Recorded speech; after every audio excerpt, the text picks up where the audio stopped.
बिस्मिल्लाहिर्रहमानिर्रहीम।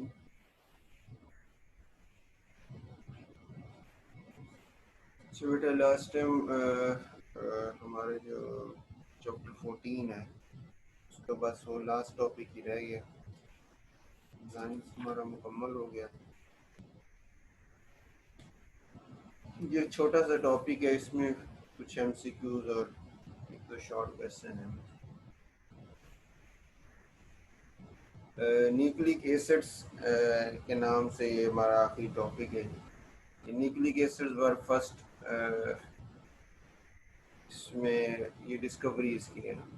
Short question को अगर बनाए कोई, डिस्कवरी ऑफ न्यूक्लिक एसिड को एक्सप्लेन बता देते कि पहला जुमला डिस्कवरी क्या कि फर्स्ट जो demonstrated in the nuclei of pus cells in 1868 and in sperm heads in 1872 by Friedrich Miescher.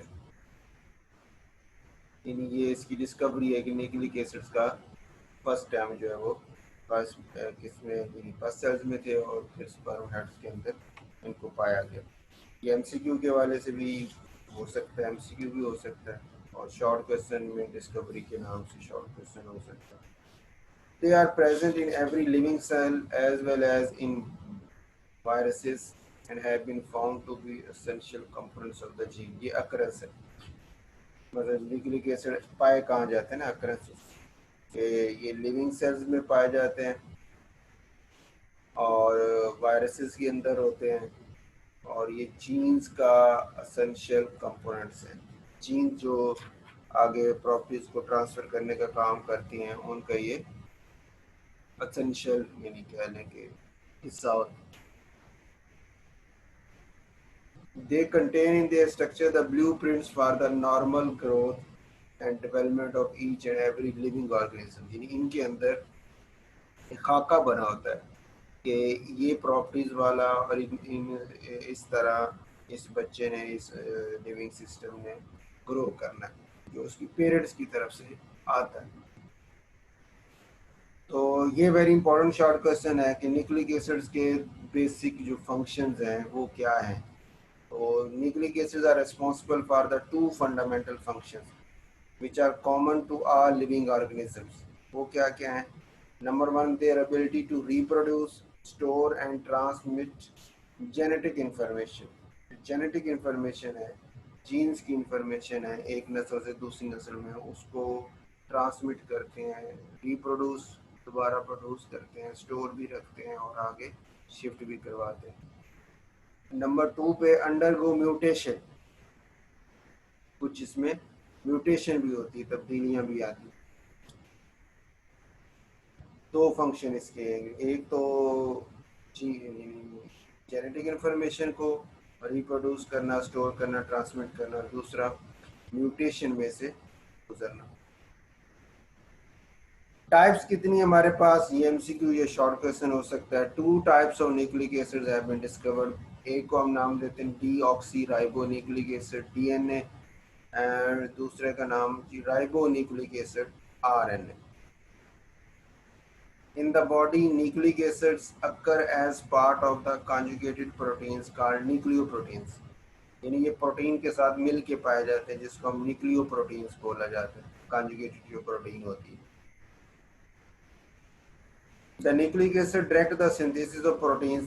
ये प्रोटीन की सिंथेसिस कैसे होनी है उसका भी ये इंस्ट्रक्शन देती है। अमीनो एसिड्स कैसे जुड़ेंगे, कौन सी प्रोटीन बनेगी। और cancer research involves an extensive study of.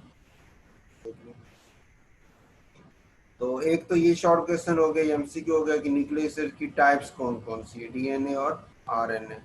फिर दूसरा हो गया कि ये बॉडी में जो पाए जाते हैं वो किस तरह पाए जाते हैं, कि कॉन्जुगेटेड प्रोटीन्स की शक्ल में, जैसे न्यूक्लियोप्रोटीन्स है, इस तरह ये पाए जाते हैं। कंपोनेंट्स ऑफ न्यूक्लिक एसिड्स, ये इंपॉर्टेंट शॉर्ट क्वेश्चन है कि जो डीएनए या आरएनए, इसके पार्ट्स कौन कौन से हैं। कहते हैं a large number of nucleotide units are mononucleotide units, वो आपस में जुड़े होते हैं। अब न्यूक्लियोटाइड यूनिट क्या है? Each of which is a nitrogenous base sugar phosphoric acid complex. यानी एक नाइट्रोजनस बेस उसमें होती है, एक उसमें शुगर होती है और तीसरा उसमें फास्फोरिक एसिड का पार्ट जुड़ा होता है। तो ये तीनों मिल के आपका न्यूक्लिक एसिड का वो जो न्यूक्लियोटाइड है वो बनाते हैं, और न्यूक्लियोटाइड फिर आपस में मिलते जाते हैं और फिर वो डीएनए आरएनए की लंबी चेन्स बनती है। तो एक तो ये कि न्यूक्लिक एसिड जो है वो न्यूक्लियोटाइड से मिलके बने हुए हैं। न्यूक्लियोटाइड आगे क्या चीज़ है कि नाइट्रोजीनियस बेस होती, जैसे ये आगे सामने लिखा ना कि प्यूरीन और पायरिमिडीन, ये नाइट्रोजनस बेसिस हैं। इन्हीं के दो तीन यानी डेरिवेटिव्स हैं जो मौजूद होते हैं नाइट्रोजनस बेस की शक्ल में। और शुगर, शुगर का मालिक्यूल दरमियान में होता है, अमूमन एक्सोसिस वगैरह होता है ये जैसे ना, अभी आगे आते हैं। और तीसरे नंबर पे फास्फोरिक एसिड। नाइट्रोजनस बेसिस आ रहा है इधर, नाइट्रोजनस बेस या तो प्यूरीन है या फिर पायरिमिडीन डेरिवेटिव से, मतलब इन्हीं से आगे, इन्हीं के ऊपर ये मुख्तलिफ ये ना कार्बन लगे ना, जैसे इसमें 1 2 3 4 कार्बन है, इसमें भी 1 2 और 3 कार्बन है। इन 3 कार्बन के ऊपर, ये 4 कार्बन के ऊपर कोई ना कोई सब्स्टिट्यूशन होती है, कोई ना कोई ग्रुप आगे जुड़ता है जिसकी वजह से वो मुख्तलिफ बेसिस बनती जाती है। तो नाइट्रोजनस बेस या तो प्यूरीन के डेरिवेटिव है या पायरिमिडीन के डेरिवेटिव है। ये एमसीक्यू में हो गया या शॉर्ट क्वेश्चन भी रखेंगे इनमें। प्यूरीन में कौन कौन सी बेसिस आती हैं? एडिनिन है, गुआनिन है, ये प्यूरीन में के अंडर आती है। और पायरिमिडीन के अंदर cytosine, uracil and thymine, thymine, cytosine, uracil और थायमीन, ये 3 बेसिस पायरिमिडीन के डेरिवेटिव्स हैं। और एडेनिन गुआनिन 2 बेसिस हैं वो प्यूरीन के डेरिवेटिव्स हैं। A nucleoside is a combination of nitrogenous base purine या पायरिमिडीन विद शुगर। शुगर इसमें राइबोज हो सकता है या डीऑक्सीराइबोज हो सकता है। Depending upon the presence of ribose or deoxyribose, nucleoside can either be a ribonucleoside or deoxyribonucleoside। अब ये भी टर्म याद रखनी है एमसीक्यू या शॉर्ट के लिए। एक टर्म थी न्यूक्लियोटाइड, जो दूसरी लाइन में हमने पढ़ी। न्यूक्लियोटाइड, न्यूक्लियोटाइड था कि जिसमें आपके जो है ना नाइट्रोजनस बेस भी मौजूद है, शुगर भी मौजूद है और फास्फोरिक एसिड का ग्रुप भी मौजूद है, 3 चीज़ें मौजूद, उसको न्यूक्लियोटाइड कहा था। और फिर न्यूक्लियोटाइड्स आपस में मिल मिल के डीएनए की चेन बनाते हैं। यहाँ दूसरी टर्म उसने इस्तेमाल की है न्यूक्लियोसाइड की। न्यूक्लियोसाइड में फिर 2 चीज़ें सिर्फ रह जाती हैं, इसमें अब वो फास्फोरिक एसिड वाला पार्ट नहीं आया, सिर्फ नाइट्रोजनस बेस और शुगर, इन दोनों की कॉम्बिनेशन को न्यूक्लियोसाइड बोलते हैं। अरे ना, nucleoside is a combination of nitrogenous base with sugar. बस शुगर और नाइट्रोजनस बेस ये दोनों मिल जाए तो उसका नाम न्यूक्लियोसाइड है। फास्फोरिक एसिड आके जुड़ जाए तो फिर इसका नाम न्यूक्लियोटाइड हो गया। अच्छा, जो डीऑक्सी राइबोन्यूक्लिक एसिड है carries the genetic information and ribonucleic acid is involved in putting this information to work in the cell। Deoxyribonucleic acid जो डीएनए, ये जेनेटिक इंफॉर्मेशन को अपने साथ स्टोर करता है, लेके चलता है। और जो राइबोन्यूक्लिक एसिड है ये उनको आगे कि वो इंफॉर्मेशन कैसे आगे सेल तक पहुंचानी है, काम कैसे करना है, कैसे वो जब सेल ने ग्रो करना है, सेल ने बनना है तो किस तरह बनना है, वो आरएनए बताएगा। दे डिफर इन 3 ways, 3 इनमें फर्क हो सकते हैं। इसमें डीएनए और आरएनए में। वेरी इंपॉर्टेंट शॉर्ट क्वेश्चन है, एक्सरसाइज का ये सवाल है वैसे, कि डीएनए और आरएनए में डिफरेंशिएट कर, ठीक हो। तो एक हम कहते हैं कि sugar in the RNA is ribose और शुगर इन डीएनए इज 2-deoxyराइबोज, एक फर्क है। दूसरा, 4 different bases are found in DNA. DNA में साइटोसिन, थायमीन, एडेनिन और गुआनिन होता है, लेकिन आरएनए में थायमीन की जगह यूरेसिल आ जाती है। बाकी तीनों है, साइटोसिन भी है, एडेनिन भी है, गुआनिन भी है, लेकिन थायमीन टी की जगह यूरेसिल यू आ जाता है आरएनए। डीएनए डबल स्ट्रैंडेड होता है, दो पट्टियाँ चल रही होती हैं, लेकिन जो आरएनए वो एक ही पट्टी होती है, एक ही स्ट्रैंड होता है। उसके बाद डीएनए की एबिलिटी है कि जेनेटिक इंफॉर्मेशन को इसने स्टोर करना है, उसको पास करना है आगे एक जनरेशन से दूसरी जनरेशन की तरफ। लेकिन जो आरएनए है उसने उस इंफॉर्मेशन को आगे सेल तक पहुंचाने का काम कर रहा है, स्टोरेज का काम नहीं कर रहा। ये 3-4 डिफरेंस बन जाएंगे। उसके बाद है जी कि फर्स्ट यानी जो इनके डीएनए डबल स्टैंडर्ड होता है और उसकी एबिलिटी होती है जेनेटिक इंफॉर्मेशन के लिए। ये first detected by James Watson and Francis Crick in 1953 में। इन्होंने सबसे पहले ये डिस्कवर किया कि डीएनए जो है वो जेनेटिक इंफॉर्मेशन स्टोर भी करता है और आगे पास करने का काम भी करता है।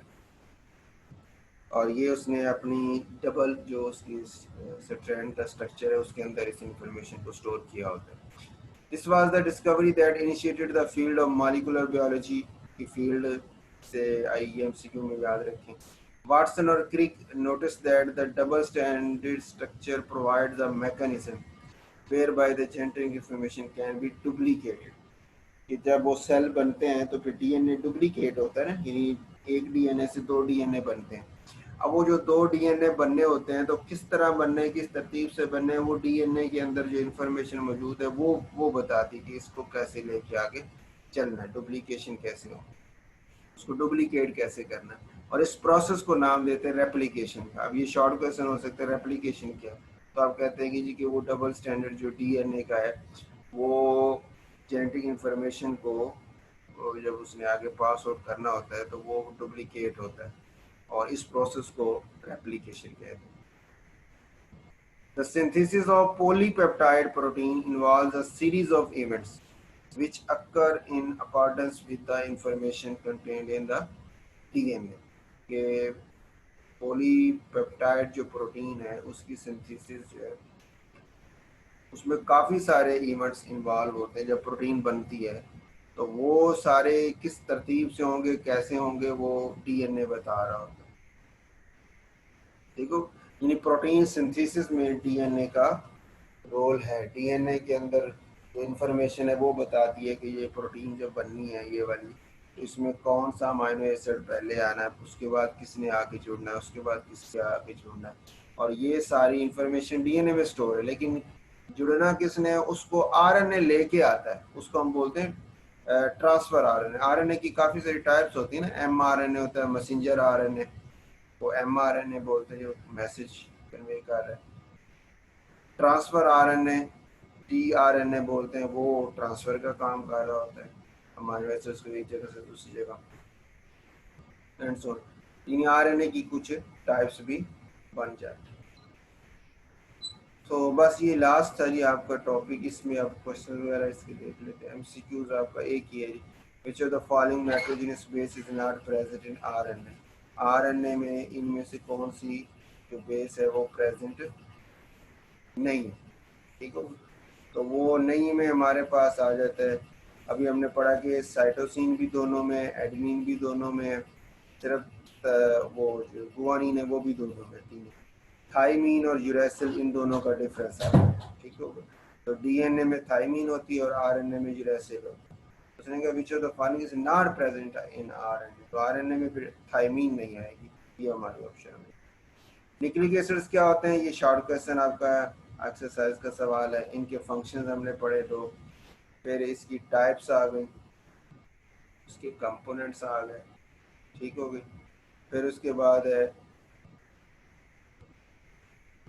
वो स्ट्रक्चर प्यूरीन पैरिमिडीन के, लेकिन इम्पोर्टेंट ये नहीं है।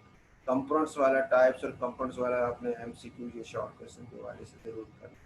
फंक्शंस वाला इतना इम्पोर्टेंट नहीं है, लेकिन कंपोनेंट वगैरह वाला एमसीक्यू के वाले से। आरएनए और डीएनए में डिफरेंस बता दें, ये इम्पोर्टेंट है, पास पेपर में आया भी होगा, ठीक हो गया। मे बी एक्सरसाइज में भी सवाल हो गई, नहीं एक्सरसाइज में ये सवाल है। तो डिफरेंस का नहीं है, लेकिन डिफरेंस चूँकि बना हुआ है और शॉर्ट क्वेश्चन पेपर के वाले से भी इम्पोर्टेंट है, इसमें 4-5 डिफरेंस उसने बना दिए, कि ये फ्री फॉर्म में नहीं पाया जाता डीएनए, आरएनए पाया जाता है। फिर ये डबल स्टैंडर्ड है, वो सिंगल स्टैंडर्ड है। ये शुगर इसमें 2-ऑक्सीराइबोज होती है, आरएनए में राइबोज होती है। फिर इसमें नाइट्रोजन बेस सी ए जी और टी होता है, उसमें सी ए जी और यू होता है। ये म्यूटेशन के जाता है, इसमें म्यूटेशन नहीं होती आरएनए। ये इंपॉर्टेंट शॉर्ट क्वेश्चन है आपकी एक्सेस उसमें पास पेपर में आया हुआ है। What do you mean by genetic information and where is it stored? Genetic information होती क्या है कि एक पेरेंट से कौन कौन सी प्रॉपर्टीज आगे नेक्स्ट जनरेशन में ट्रांसफर होंगी, इसको जेनेटिक इंफॉर्मेशन कहते हैं। और ये डीएनए के जो डबल स्टैंडर्ड स्ट्रक्चर है उसके अंदर स्टोर होती है। रेप्लिकेशन का प्रोसेस भी हमने बात की, वो क्या होती है? क्यों कहते हैं रेप्लिकेशन से मुराद ये है कि जब वो आपका डीएनए डुप्लीकेट होता है उसको इंफॉर्मेशन को ट्रांसफर करने के लिए, उस प्रोसेस को रेप्लिकेशन बोलते हैं। डीएनए आरएनए का जिंदगी में क्या रोल है जी लाइफ के अंदर? ये एक्सरसाइज का सवाल है, इंपॉर्टेंट सवाल है कि DNA stores the genetic information which is used in cell formation, जो सेल फॉर्मेशन में यूज होता है जेनेटिक इंफॉर्मेशन जो डीएनए ने स्टोर की जाएगी। जब वो नई लिविंग सिस्टम बनता है ना, यानी सेल बनते हैं, सेल डिवाइड होते हैं, नए सेल बनते हैं, तो उनके अंदर फिर कौन सी इंफॉर्मेशन और सेल कैसे होंगे, क्या होंगे, वो सारी इंफॉर्मेशन डीएनए की तरफ से आती है। And also in the protein formation के अंदर भी इसका role, it is responsible for the properties of next generation की प्रॉपर्टीज कौन सी होंगी वो ये बताता है। RNA is form from DNA, RNA DNA से बनता है थ्रू ट्रांसक्रिप्शन, उस प्रोसेस का नाम ट्रांसक्रिप्शन है। And then the info is used to form protein in a process called translation. फिर ट्रांसलेशन का जो फिनोमेना है उसको यूज करके प्रोटीन सिंथेसाइज होती है डीएनए से, और आरएनए उसकी हेल्प कर रहा होता है।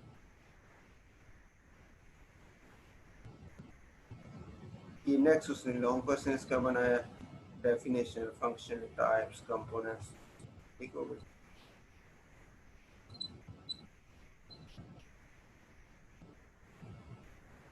ये चैप्टर तो आपका 14 वाला मुकम्मल हो गया। और नेक्स्ट जो आपका है ना, अब ये भी ख़त्म हो गया। और चैप्टर नंबर 7 जो है वो फिर स्टार्ट करते हैं। ऑर्गेनिक की ना बेस वहीं से बनती है। चैप्टर नंबर 8 से बनती है बेस। तो 7 तो बस जनरल एक हल्का सा इंट्रोडक्शन है ऑर्गेनिक केमिस्ट्री के हवाले से, तो वो तो बड़े इजीली हम कर सकते हैं इस पर ऑनलाइन। लेकिन जो दूसरा है ना आपका चैप्टर नंबर 8 और उससे आगे वाले जो चैप्टर रिएक्शन वगैरह वाले, वो फिर थोड़े से मुश्किल होंगे। लेकिन खैर देखते हैं, अगर ओपन हो गया तो ठीक, ना हुआ तो फिर उसका मैं होमवर्क मुझे काफ़ी करना पड़ेगा रिएक्शंस के हवाले से। काफ़ी सारे रिएक्शन जो फिर मैं समझाने के लिए बोर्ड पे लिखता था वो फिर मैं इधर लिखूंगा। सर कितने % चांस है कॉलेज ओपन हो जाएंगे? कॉलेज ओपन होने के तरफ भी तो यही कह रहे हैं कि 6-7 तारीख तक वो करेंगे मीटिंग दोबारा, फिर पता चलेगा। तो 12-50-50 चांस है लोगों के। आधे कहते हैं कि खुल जाएंगे, आधे कहते हैं कि नहीं जी अभी भी नहीं खुलेंगे। तो ये तो फाइनल पता चलेगा जब ये आखिरी ये मीटिंग करेंगे 7-8 तारीख की जो है। फिर ही है, देखें क्या बनाते हैं। वैसे तो अब सारी चीज़ें ओपन हो गई हैं तो अब तो हो जाना चाहिए बस। जो यस सर, तालीमी इदारों के अलावा सब कुछ तो खुल ही गया तकरीबन। हाँ जी, सारी चीज़ें ओपन हुई हैं, बस ये जो चीज़ें हैं ना यही नहीं है ओपन की। बस देखें क्या करते हैं। वो बच्चे तो अब देख रहे हैं, अब जैसे अब वो BS, अब ये नए बच्चे मैट्रिक भी अब मेरे रिजल्ट आने वाला है इसी दिसंबर में आना था शुरू में। तो अब वो फिर उनके एडमिशन वगैरह होंगे, वो फिर आगे कैसे उनका काम चलेगा ये कोई आइडिया नहीं है। यानी देखें जी, अल्लाह पाक बेहतर करेगा इंशाल्लाह। चले इसमें ना आपके चैप्टर नंबर 14 के नोट्स में तो रिवाइज करने हैं, और 16 के भी अभी मैं रिवाइज नहीं कर सका, वो थोड़े से रहते हैं। तो ये दोनों 16 का और 14 का ना वो मैं आपके ग्रुप में अपलोड कर दूंगा, व्हाट्सएप में भी और वो गूगल क्लासरूम पे भी। अरे कमिंग संडे को टेस्ट होगा एमसीक्यूज का। और रख ले, तरतीब से चलते हैं, क्या ख्याल है? चैप्टर नंबर अब 1 2 किया था, चैप्टर नंबर 3 जो है ना उसके अब एक्सरसाइज और अंदर से एमसीक्यू जो है ना इम्पोर्टेंट वाले वो वाले कर ले। ठीक है सर। और साथ साथ करते रहेगा, मतलब मैं यही सोचा है हर संडे को ना आपका टेस्ट रख लिया जाए, तो आप पूरा वीक अपना एमसीक्यू तैयार करते रहा करें। और आगे चैप्टर 3 जैसे हो जाएगा, फिर इस तरह नेक्स्ट संडे को चैप्टर 4 कर लेंगे। अगर कॉलेज ओपन हो गए तो फिर कॉलेज में जाके आपका शेड्यूल बन जाएगा टेस्टों का, फिर उस हिसाब से चल जाएंगे। तो अगर खुदा ना खास्ता ना हो तो फिर ये हमारी तरतीब चलती रहेगी फिर वो। तो उम्मीद है कि अगर अल्लाह करे ओपन हो जाए, तो ना हो तो ये है कि फिर ये हमारे पास ना इसका ये भी होगा कि वो क्योंकि इधर ना इस पे ऑनलाइन पे ज़्यादा स्पीड से पढ़ाया जाता है या क्या, ये क्वेश्चंस नहीं होते ये वो, मतलब मैं तो इजीली पढ़ा रहा होता हूँ आराम से, लेकिन वो चाहे ना इंटरेक्शन इतना नहीं होता, इधर उधर की बातचीत नहीं होती ना, तो आधे घंटे में वो काफ़ी सारा पढ़ाया जाता है। तो वो फिर यस सर। उसमें ये अब इसी में तो सिलेबस काफ़ी, मैंने अभी बाकी टीचर से पूछा है ना तो वो सारे कह रहे हैं कोई अभी चौथे चैप्टर पे है, कोई पांचवें चैप्टर पे है, पहले से शुरू किया है। तो मैंने उन्हें कहा जी मैं तो छठे भी का ख़त्म करके 14 15 16 14वां भी ख़त्म होने वाला है। चले कोई नहीं, टाइम बचा, इंशाल्लाह फिर रिवाइज शुरू कर देंगे, रिवीजन कर लेंगे। एक बार इनकी रिवीजन से ज़्यादा ऑर्गेनिक ज़्यादा ज़रूरी है, तो ऑर्गेनिक कोशिश करेंगे बड़े इसको स्लोली स्लोली उसको डिस्कस करें और उसको रिपीट कर करके यस सर। वो आपको अच्छी तरह तैयार हो जाएगा आपको, क्योंकि पेपर का जो मेजर पोर्शन होता है ना वो देखेंगे ना, वो जो आपको पेयरिंग स्कीम मैंने दी उसको भी अगर आप एक नज़र देखें ना तो आपको पता चलेगा कि 3 लॉन्ग क्वेश्चन तो ऑर्गेनिक में से पूरे हो जाते हैं। फिर जो शॉर्ट क्वेश्चन जो आपके 22 यस आपने सर। करने तो उसमें से 20 तक राउंड अबाउट जो है वो उसमें ऑर्गेनिक वाले पोर्शन में से हो जाते हैं। बाकी जो एमसीक्यूज आपके रहते हैं ना, तो एमसीक्यूज में है कि वो तो फिर पूरी बुक में से एक एक एमसीक्यू आना, 16 चैप्टर है ना तो हर चैप्टर में से एक एक एमसीक्यू आता है। और कोई एक चैप्टर वो बता देते हैं, कभी 16वां बता देते हैं कि उसमें से 2 आएंगे, कभी 12वां बता देते हैं, कभी 13वां इस तरह ये वेरी करता है, कभी 14वां बता देते हैं। तो मतलब 2 एमसीक्यू वाला चैप्टर जो वेरी करता है, बाकी एक एक एमसीक्यू तो सब में से आता है। तो उसमें तो हमें आपको पहले भी बताया था, ये मैं आपकी वैसे ना चूँकि ऑनलाइन है जो है सिर्फ एमसीक्यू टेस्ट ले रहे हैं, इसलिए मैं आपकी तैयारी के लिए आपको कहता हूँ कि आप उस चैप्टर की एक्सरसाइज तो करें ना एमसीक्यू, लेकिन अंदर से भी कोशिश करें कुछ ना कुछ तैयारी होती रहे साथ साथ ना एमसीक्यूज की। उसका आपको फ़ायदा ये होगा कि वो पेपर में ज़रा अच्छे एमसीक्यूज के हवाले से अच्छी तैयारी हो जाएगी, वरना ये जो चैप्टर नंबर 1 से 6 तक हैं और फिर 14 15 16 3 चैप्टर ये वाले, इनके एक्सरसाइज से ही एमसीक्यू आते हैं। 99% एक्सरसाइज होती है, कभी कोई एक आध बार कोई अंदर से किसी ने दिया हो तो कोई याद नहीं है, वरना एक्सरसाइज के ही सवाल होते हैं इन चैप्टर्स के। जो ऑर्गेनिक है ना 7 से लेके तो 13 तक है, उससे एक्सरसाइज के एमसीक्यूज भी होते हैं, लेकिन उसमें से उसके एमसीक्यूज ना अंदर से भी बना लिए जाते हैं। तो मतलब उसमें 50-50 चांस होते हैं कि आपके पास एक्सरसाइज वाले एमसीक्यू आए या बने हुए एमसीक्यू आए। तो इसलिए वो ऑर्गेनिक वाला पोर्शन आपने बहुत अच्छी तरह तैयार करना है, आपका पेपर का मेजर पोर्शन उसी में से है, और वो आपका अच्छा हो गया ना तो बस आपके नंबर इंशाल्लाह 70 प्लस होंगे। तो बाकी अल्लाह पाक मेहरबानी करेगा इंशाल्लाह। सर वो सुनने में आया था कि 50% सिलेबस हो जाएगा। हो जाए तो ठीक है, वो तो कोई मसला नहीं, हमने क्या करना है, ना हो वो अच्छी बात है, बच्चों का भी फायदा हो जाएगा कि बच्चे उसको अच्छी तरह कर लेंगे। तो देखें क्या करते हैं, लेकिन वैसे नॉर्मल जो होता है ना, जैसे नॉर्मल कॉलेज जब चल रहे होते हैं तो उस वक्त भी सेकेंड ईयर वालों की क्लासेस शुरू होती हैं अगस्त से ना, 15 अगस्त से शुरू होती हैं।